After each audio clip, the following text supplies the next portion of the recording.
नमस्कार प्यारे साथियों, कैसे हैं आप सभी। उम्मीद करता हूं कि आप जहां कहीं भी होंगे स्वस्थ होंगे, मस्त होंगे तथा अपने अपने कामों में व्यस्त होंगे।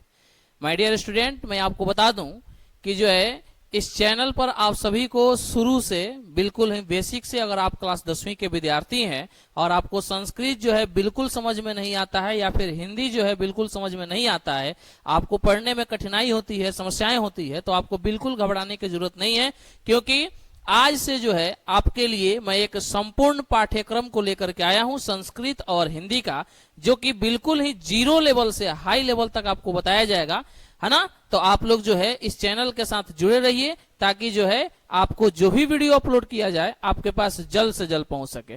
तो चलिए, सबसे पहले आपका समय जया न करते हुए हम शुरुआत करते हैं जो है अनुवाद। ठीक है ना।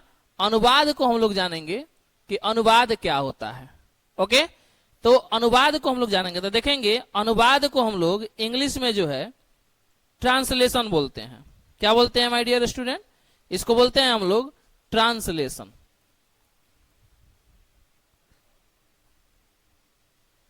ट्रांसलेशन बोलते हैं। ठीक है।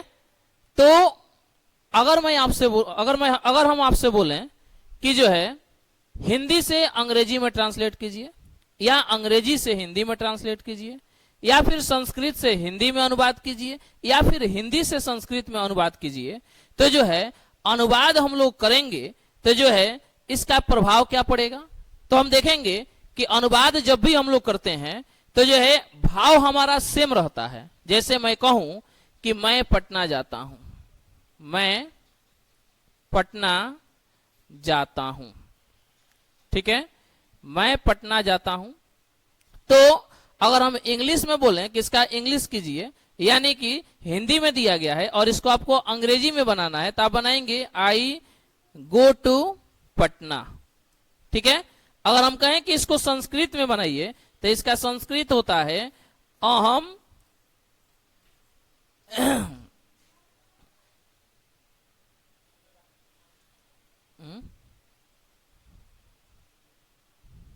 अहम पाटलिपुत्रम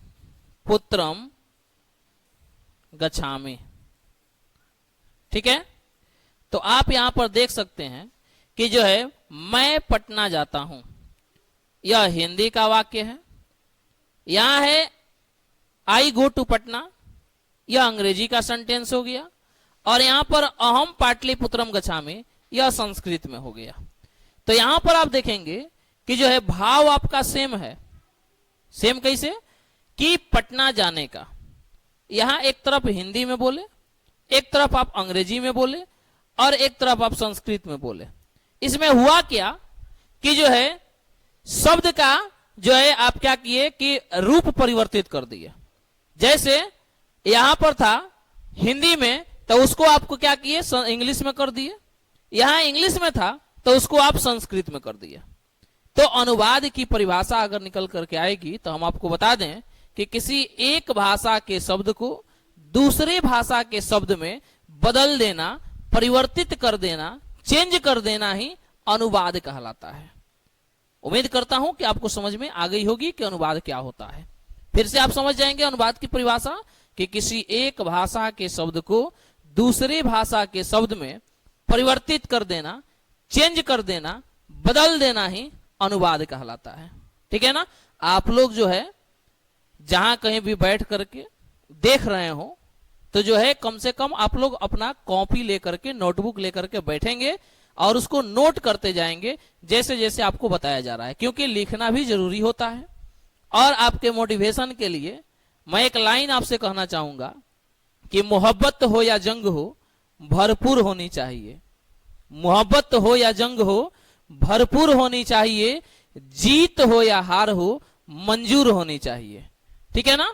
तो इसी के साथ जो है आप अपनी पढ़ाई को कंटिन्यू करेंगे और हम आगे के टॉपिक को आपको बताते हैं।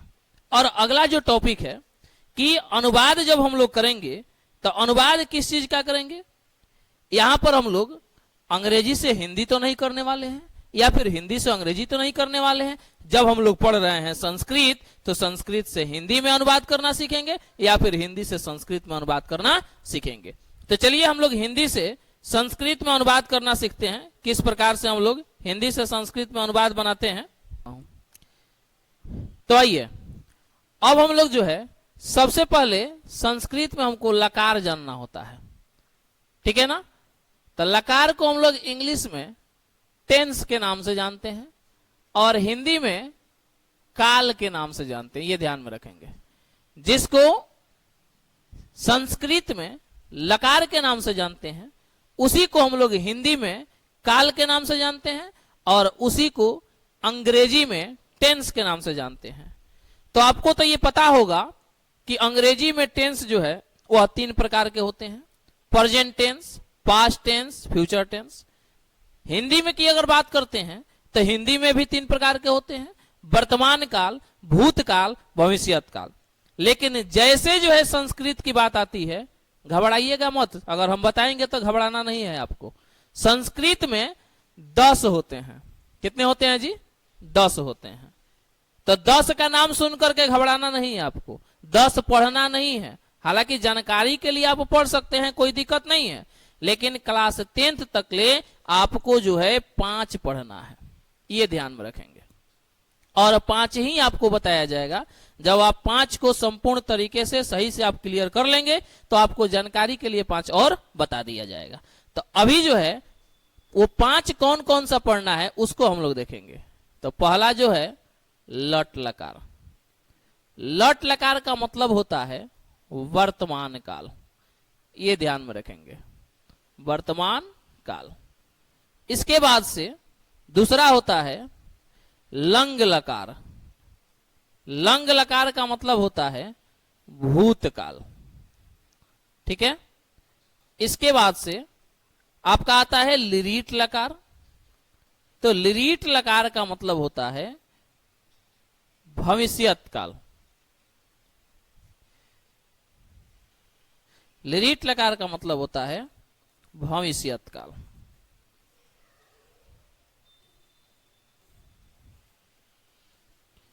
अगला जो है लोट लकार। और लोट लकार का मतलब होता है अनुज्ञा, और अनुज्ञा अर्थात आदेश लेने के अर्थ में या फिर आदेश देने के अर्थ में।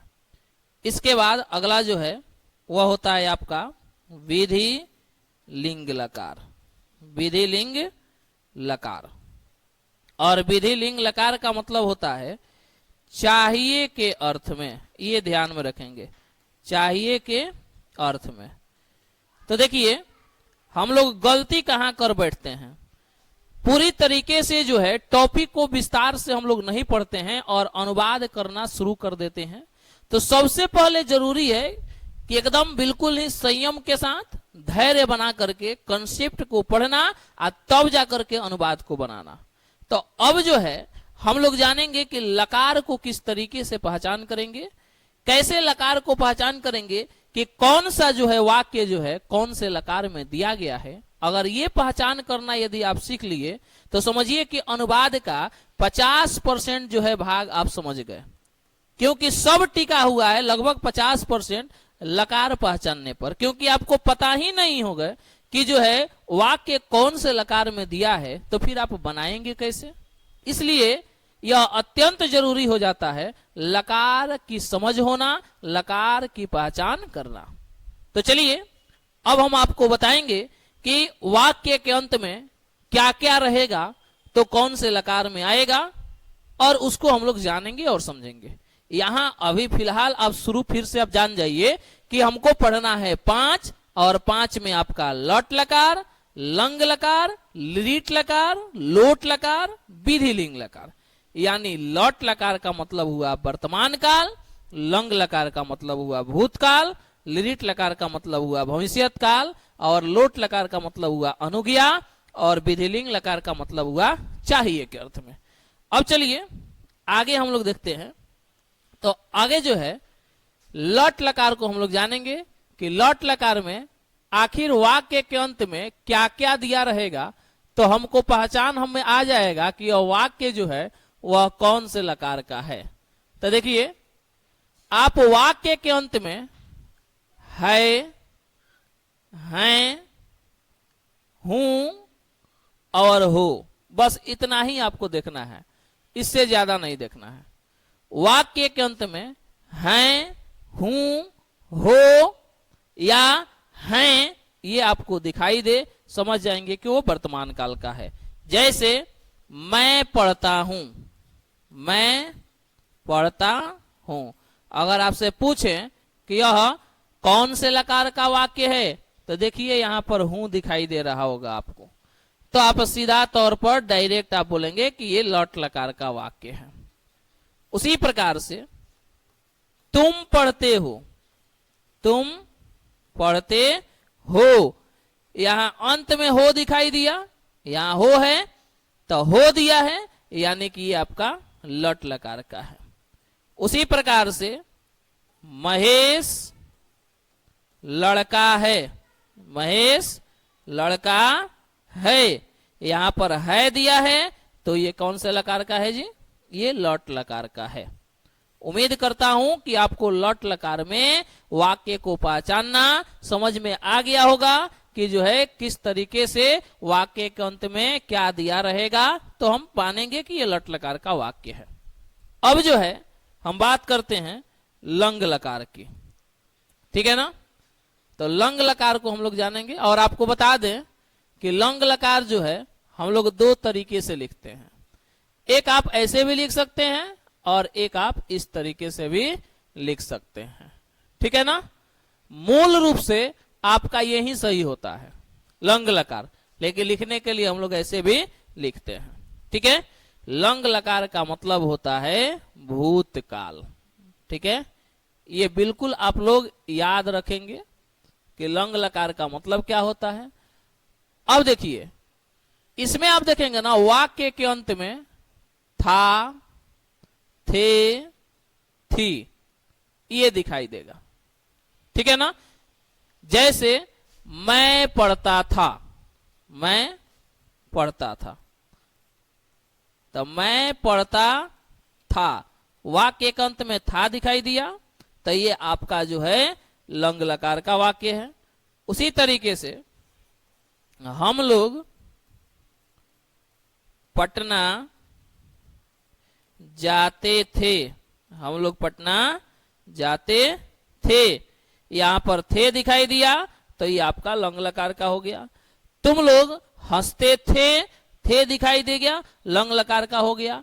महेश यहां आता था दिखाई दिया अंत में, तो जो है ये आपका लंग लकार का हो गया।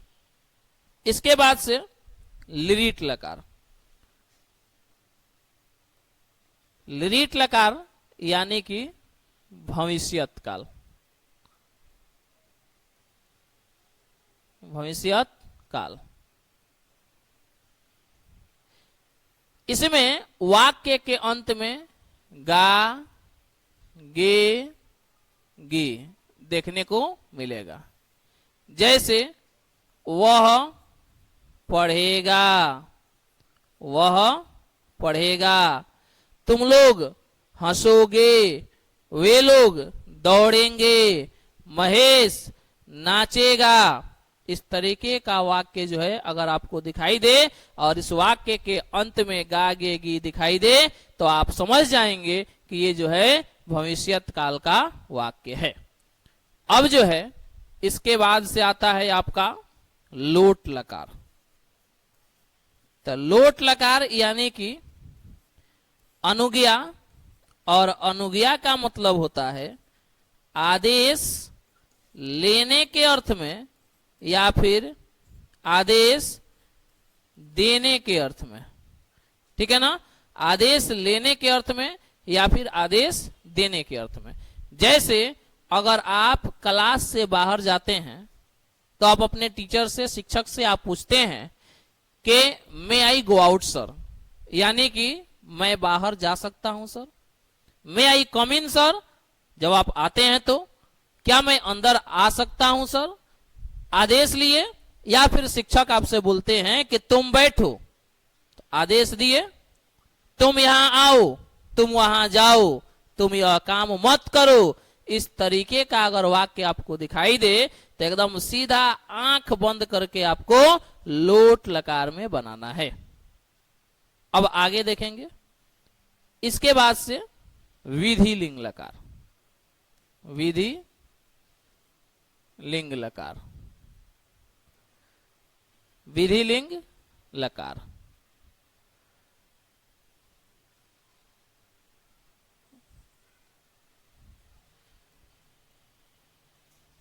विधि लिंग लकार का मतलब चाहिए के अर्थ में, चाहिए के अर्थ में। इसमें आप देखेंगे कि वाक्य के अंत में चाहिए जरूर दिखाई देगा। बस इतना ही ध्यान में रखना है कि वाक्य के अंत में चाहिए दिखाई दिया, वो आपको बनाना है विधि लिंग लकार में। जैसे उसे पढ़ना चाहिए, उन लोगों को खेलना चाहिए, तुम्हें यहाँ आना चाहिए, हम लोगों को पटना जाना चाहिए, उन लोगों को यहाँ नहीं आना चाहिए। चाहिए दिखाई दे रहा है ना जी अंत में। तो जब वाक्य के अंत में चाहिए दिखाई दिया, यानी कि वह विधि लिंग लकार का वाक्य है। क्लियर है? तो उम्मीद करता हूं कि आपको लकार पहचानना जरूर आ गया होगा। अब इसके बाद से जो है हमको जरूरत पड़ती है धातु रूप की, है ना, कि धातु रूप हम लोग कैसे बनाते हैं, किस प्रकार से सीखते हैं। तो इसको जो है हम लोग नेक्स्ट वीडियो में हम लोग जानेंगे कि धातु रूप जो है कैसे हम लोग बनाते हैं। तब तक जो है आप लोग इसका रिवीजन कीजिए। मिलते हैं नेक्स्ट वीडियो में। अगर आप सभी जो है अभी तक हमारे चैनल को सब्सक्राइब नहीं किए हैं तो चैनल को सब्सक्राइब करो जरूर कर दीजिए, बेल आइकन को दबा दीजिए, और अगर वीडियो अच्छा लगा हो तो वीडियो को शेयर जरूर कर दीजिए, ताकि आपके दोस्त, आपके फ्रेंड भी इस वीडियो को देख सकें और इस वीडियो को देख करके इसका लाभ उठा सकें। Thank you, thanks for watching my video.